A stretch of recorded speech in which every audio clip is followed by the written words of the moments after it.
At that point, you have finished onboarding them to the study. If you'd like to launch a self-assessment, you can do that from here. And then you can kind of track what happened with that. So on your end, you'll be able to see names, but this is just a test portal, which shows just the ID. So I can see this person, they used the app today. They rated a stress level of a 2. And it looks like that's all they did. For example, this is another one. They started off with a 3. They used an activity called Soothe Activities to help you sleep. And after that, they had a second, their distress actually went up in this case. Just note, like, this is just people playing around with the app. This isn't real data. We would hope that it would go down. And if they did use a specific crisis survival strategy, it actually calls up which one they used. You can see where they completed different activities here, where they've added different content here and kind of what type of content that they added. This is the self-assessment area.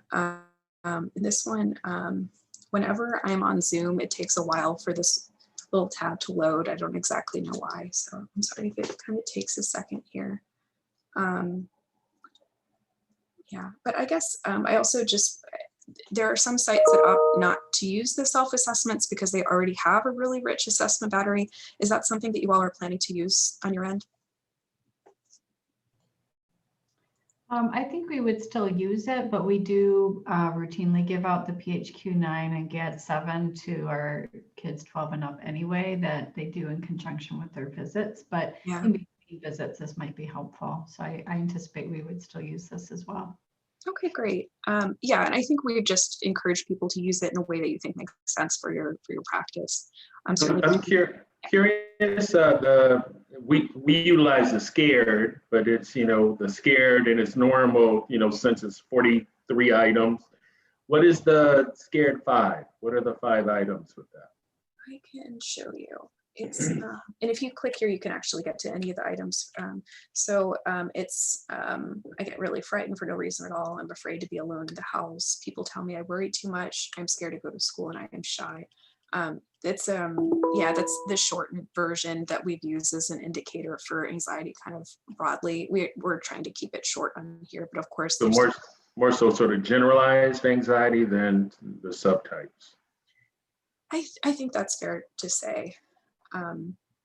Yeah, you won't get subtypes just from the 5 items. It's just an indicator of kind of anxiety severity level. And I'm trying to scroll down to one that I think has, hopefully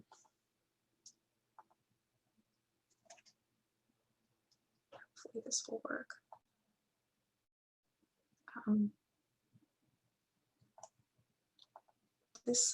It becomes really slow on Zoom, so I'm not sure if this is going to work, but I did just want to show you that we've added some things on here that you can actually see, kind of changes over time.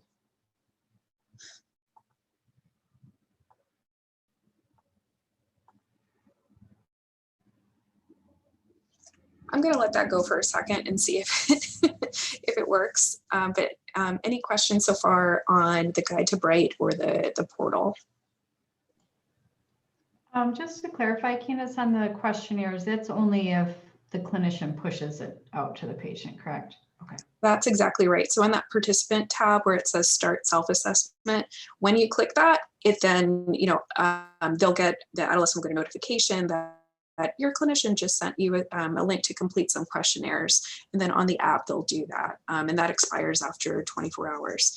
So if you don't click that, they won't ever receive those questionnaires. They'll have like a little menu option to, where they can access, where they can see where self-assessments would be completed, but they won't actually have them unless you push it.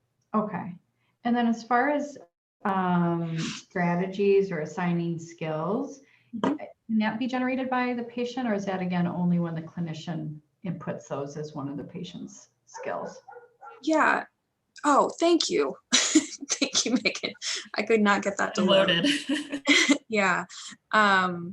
I'll just address this real quick and then come back to that question, but this just shows you in the new version of our portal, this is like, you can actually track their scores over time. It charts everything. It like converts the scores into percentages, so you can see it all kind of on one scale, and you can see essentially if they're improving or not improving in certain areas over time. This is, essentially depression, anxiety, suicide risk, treatment, dissatisfaction is the way that it's framed on here, and then urge to quit therapy. And they're all kind of color coded. So I just wanted to show that.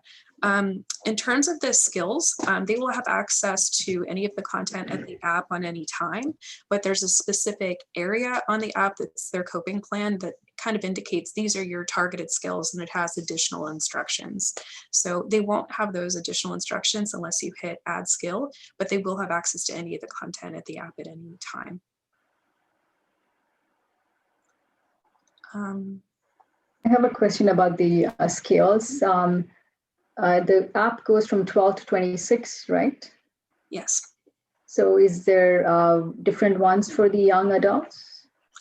There isn't as of right now. It's definitely within our plans to expand the skills that are offered on the app, but initially it's limited to the ones that are listed here.